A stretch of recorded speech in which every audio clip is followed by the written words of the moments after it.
All right, everybody. Welcome, welcome, welcome. My name is James D. Lee. I am the creator and author of the Stines Horror Trilogy. Last week, my third book, Stines III, The Battle of Teveahna, was released on great sales. We sold out on Amazon, Walmart, Barnes& and Nobles, Target.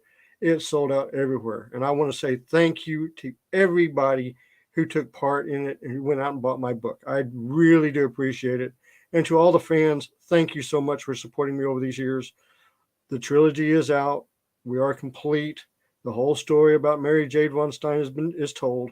So please, if you haven't picked them up, you can go over to my website, www.thevonsteins.com, which is in the comments.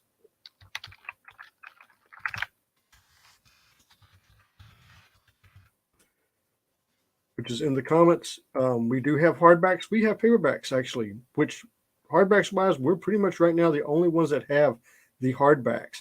So those are on sale. We are actually running them cheaper than anybody else. So, get over there. We will ship them out. They do come autographed by me, and we're having a wonderful time. We're going to talk tonight about the world of the Von Steins. We're going to talk about the vampires. We're going to talk about the werewolves. We're going to talk about the family of the Von Steins, where they come from, how I came up with them, and so forth. So let's get started, shall we? So first off, the Von Stein family is a Germanic family. They were a principality, started way back in the 900s. They basically, the land area sits right between Liechtenstein, Austria, and Germany. That's the area that I based the story in. This family is ruled by a prince at this point. And as the story starts in the history, there are two brothers. Okay, this is the two brothers that's in the story, the great prince and the Count Vladislav Vicious von Kampfen, who is also going to be the main character in the comic book that's going to be coming out next year. When I decided to do the two brothers, I wanted to do something different than Dracula. I really did. I didn't want to do straight up Dracula remake or just change his name and make him prince of this country. And what I decided to do was to make him the younger brother of the prince. That's why he holds the title of Count and not Prince. Like Dracula would be Prince Vladislav Vicious von Kampfen, in Tempest out of Wallachia. That's where he would come out of. And so that was the main change on him. The other thing I wanted to do was how he was created and what deal he made. And, you can look at different ways of how Dracula was made. You can look at different ways, like with White Wolf role-play games. Their book, Vampire Masquerade, who they say were the first vampires and stuff. So I had to come up with something completely different. And what I did was I went into the Greek mythology and the Egyptian mythologies and looked at stuff. And what I decided to do was have it as a trade-off. For great power, you can get it, but it's a curse. And the question is, are you willing to be cursed to save everybody? Are you willing to sacrifice everything you've got? And I mean everything, family, your life, everything, to save your country and family. And in the end, he does. But he becomes the vampire. He is not the crazed, self-centered, egotistic that Dracula is. He's more of the, I'm going to do whatever it is that I need to save everybody. And that's what this Count is, which you'll see in the comic book. He's very heroic. He's very manly. He loves his wife and daughter. He'll die for them, basically. And he's a family guy. He's that husband, father that is there, the strength, the power behind him, what he wants to do, and everything like that. And so, with him and how he acts, he has to be this champion. But the question is, what do you do when everything goes wrong? What do you do when it doesn't go as you planned? That's the other question that you have with him. And as you go through the story, you see the family line and how it breaks apart in the early 1800s where one of the two boys will go to America, the other one stays in the country. Um, and he has to come back when everybody's gone. Then when it gets to modern time, it's one person is the only heir left. She's in danger, and she's not an adult. She is a teenager, and she is forced to go live with her relatives. So she ends up back over in Europe with the monsters, and of course, that's where the story takes off. And the same as what I did with the vampires, looking at mythology, I did with the werewolves. And the werewolves have a better mythology to run with, especially in Greek history. And that's what I used for my werewolves. I made my werewolves very smart, very intelligent. When they shift forms, I mean, as teenagers going through puberty, when they start shifting forms, yeah, they do rage, they do go nuts. But as they get older, that works out of them. It's a phase. So they become extremely smart. It becomes extremely out of them. It's a phase. They become extremely smart. It becomes extremely and really intelligent characters.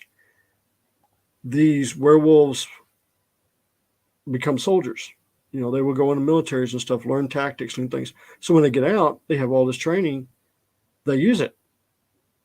Even in their battle forms, they'll use these tactics. They're not just raging lunatic monsters, and that's why I designed them.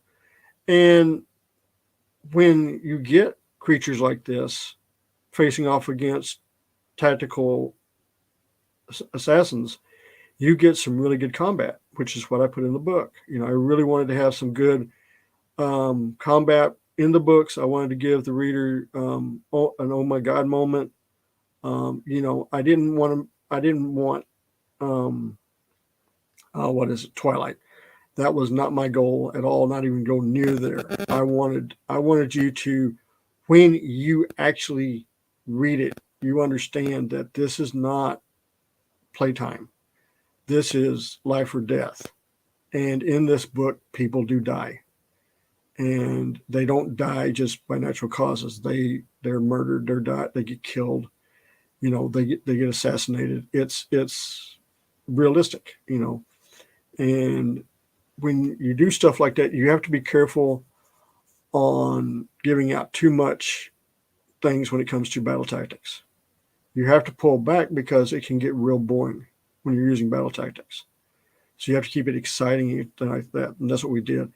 The history of Moldavia is basically almost the same as Liechtenstein in a way. If you don't know, Liechtenstein is a principality in Europe. Liechtenstein is still to this day ruled by a royal family. It's a prince. He has total control of that country, and the people love him. It is actually a monarchy country. So Liechtenstein is a real place. It really does exist, and it really does have a ruler, prince, and everybody that lives in that country is really happy. Now, I'm not saying I'm for it or against it. I'm saying, I used a lot of it as a model to base Moldavia on. I did it in my thinking, in my way. My heritage, I come from the Lee families of Virginia.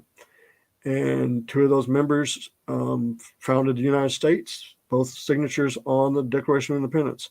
So I'm very patriotic about this country. I love the United States. But in this story, it's all fictitious. I can do what I want. And that's the thing about fiction. If you're going to do something fiction, remember this. And this is to anybody that wants to write or anybody that wants to do anything. You're only strapped down to by your own imagination. Everything is possible in your story. Do it. Physics don't count. Nothing counts. It's all fictional. And that's the way I took my story. I looked at geographics. I wanted to have the castle on the mountain, just like Swan Castle in Germany, outside of Warsaw. Not Warsaw, but what was it? I forgot the city. But it's in southern Germany. It's the castle that Walt Disney used as reference for his castles. It's a real castle. It's beautiful. It is gorgeous. So that's where I got that idea. The city is designed, the old capital, which is in the book, the main city that you're in, it is designed based on a place I grew up as a kid. I used the square design where you walk around a square, where you have everything like that, the train station, all that. That is a place that comes from my childhood that I really enjoyed. Growing up as a child, it was a small town, and you get that feeling. And it had stores. The streets were brick. There was a brick. It had bricks. The streets were brick. In the stores, you could walk by each store, and each store was a different thing. So that's what I wanted to do. I wanted to bring that from my youth back so you can see it, but do it in a European setting. Um, I wanted to keep it in truth, feeling like a Hammer horror film. I wanted to have you have that feel of, okay, what's next? What's coming next? And using the history that I came up with for Moldavia, it worked. Yes, I did put it, back when the Ottoman Turks invaded. I did. I used all that information and stuff. There's nothing racial about it. It's just something that happened in history, and I used history, and that's all it is. I do not hate anybody. I don't condone anybody. Like that. I respect everybody equally.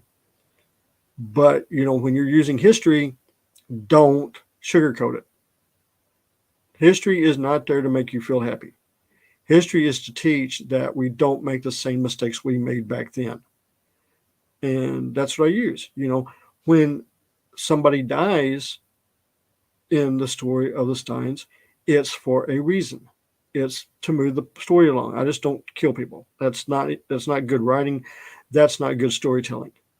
But doing it where it makes it feel emotional and it pushes the other characters into a certain way, that's what I do. And I really enjoy writing this stuff. I really enjoyed writing my horror stuff. Vampires, werewolves, I've always loved. I've always loved. I sat and watched the old 30s movies.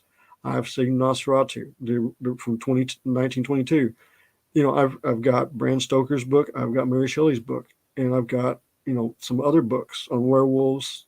You know, and they're all good books. Monsters, vampires, everything.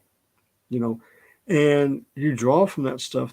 You look at old stuff, draw from it. Pick stuff out that you can think of, but make it your own. Don't just copy stuff. And when making characters, you have to have something that's nobody's done. Try to have something that nobody's done. Like in the Steins, I wanted to use what I call the old Greek hero. Okay. This is like, Hercules, Perseus, um, all those characters. But I didn't want it Greek. So instead, I went with Egyptian. Why? Because I studied Egyptian. I studied back then. Who the pharaohs were, what their belief system was, who their pantheonic deities were, just like the Greeks and the Romans and the Norwegians. They all had different ones. Even the Celtics had them. The Germanics had them. They're all different. They're all kind of the same, but they're all kind of different. And so I used them. There's a lot of things you can do fiction. But enjoy what you're doing, but don't alienate readers. Don't alienate your fans. For me, all the fans that I've got, everybody that's bought my book, everybody, I don't care what your politics are. I don't care what you do in your private time. I don't care who you vote for. If you're in the United States, go vote. Vote for the politician you want. Don't let anybody, browbeat you or anything like that. Vote for who you want, but go vote. That's what a lot of people died for you to vote. It's a constitutional right. Okay? So anybody that says, oh, we're going to try to take your voting rights, that's garbage. You are protected under the Constitution, the highest law in the land. They can't change that. Okay? So remember that. But back to the story, I wanted that knights in armor. I wanted that backstory of the knights in armor who were heroic. I wanted the maidens who were beautiful, but I didn't try to make it modern. When I'm back in the 1500s, I treat everybody like they were in the 1500s. What the women were like back then, everything back then. I do not, oh, we need to have this and back then because we have it now. No, I don't play that. Modern stuff, yes, I do modern stuff here, but not back then. It doesn't fit. It does not go. And again, history needs to be remembered what it truly is. And history is not there to make you happy. It's not there to make you feel good. It's there to teach you never to do it again. That's what history's for. And in the Stines history, you see the birth of Carmela, the main villain. You see what she goes through. You see how bitter she gets and how evil she gets. And yes, this Carmela is extremely powerful, and she does not care. She is not this character of, oh, we can change her. No, there's no way to change her. She is pure evil. She wants vengeance. She wants revenge, and she will do anything and everything to get it. And as a vampire, she will kill anybody that gets in her way, no matter the age, sex, or nationality. You get in her way, she will destroy you. And that's what she does. The other thing I do in this is I give you a lot of world building. I give you a lot of information on the castle. I give you a lot of information on what the city's like, what the country's like. I give you, what happens when you have a brand new monarch show up that's not connected to the other royal families. And I show you what happens when all that ruffles feathers and the other politicians get mad. You see that in the book. Because let's face it, everybody in Europe is connected, especially the royal families. They're all connected together. If you don't know, all the royal families, there's 12 of them. They're all connected through Victoria, the Queen of England's granddaughters. They're all connected because of that, because of what's going on. They're all connected. So it's one big family. And that's what, we played with. Now I do send sympathies to the royal family of England for the loss of Queen Victoria. And I wish Charles all the best. The reason I do this is I still have relatives in England, and I know they're taking it hard. So, you have sympathy for your relatives. And so I do. I guess again, I am not going to hold anybody responsible for what took place in history. You can't do that. The people that caused that are dead. Okay? If you're going to go after somebody, remember they can go after you. And what your ancestors did as well. So if they're gone, let it lie. Move forward. Move on. Change things as we go on. Don't try to do something from the past. It's not going to happen. When the release of the Stines Book 1 came out, I was very concerned with how the book was going to get received, what it was going to be done. I had several contracts from other book publishers, but I decided, after dealing with an attorney, which one was best for me. The first book came out, it was well received. It did really well. And then I waited a year to release the second book. Second book did fantastic. The video shows 25,000 books sold.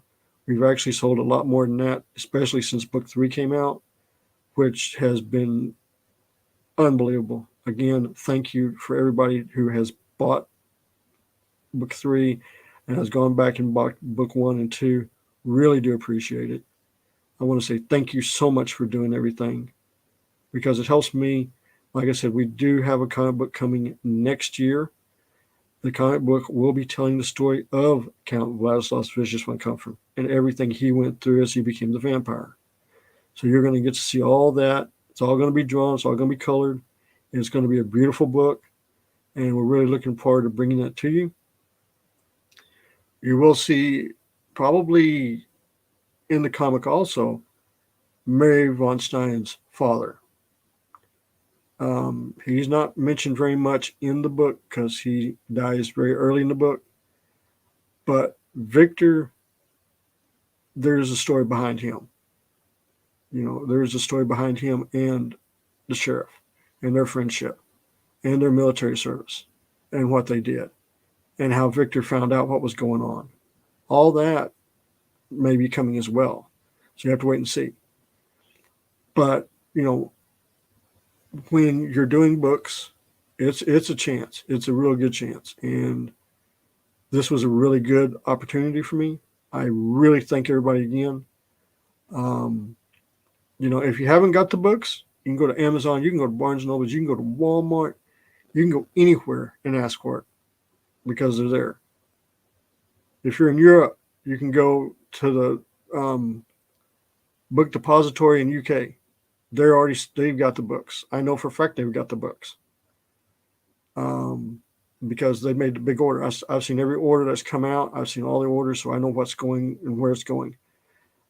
So yeah, like I said, hardbacks. There's I know there's limited right now, but there's more coming out. So just be patient.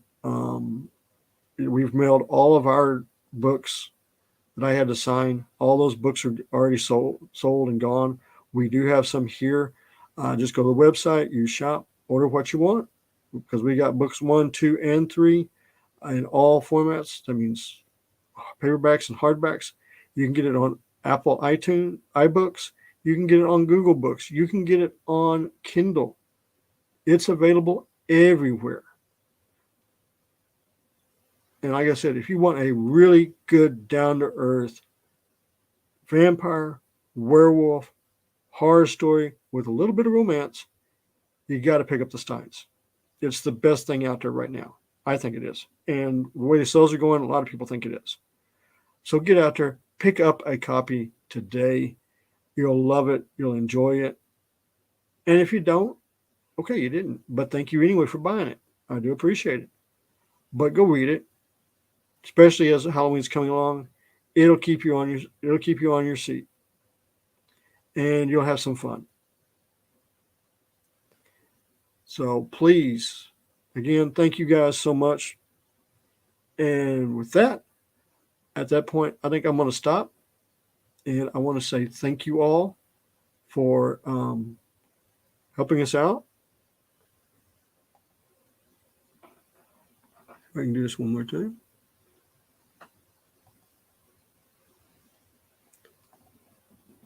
And with that, we will go out with the ad for the comic book that's coming out next year. And with that, I will say thank you for showing up and thank you for being here.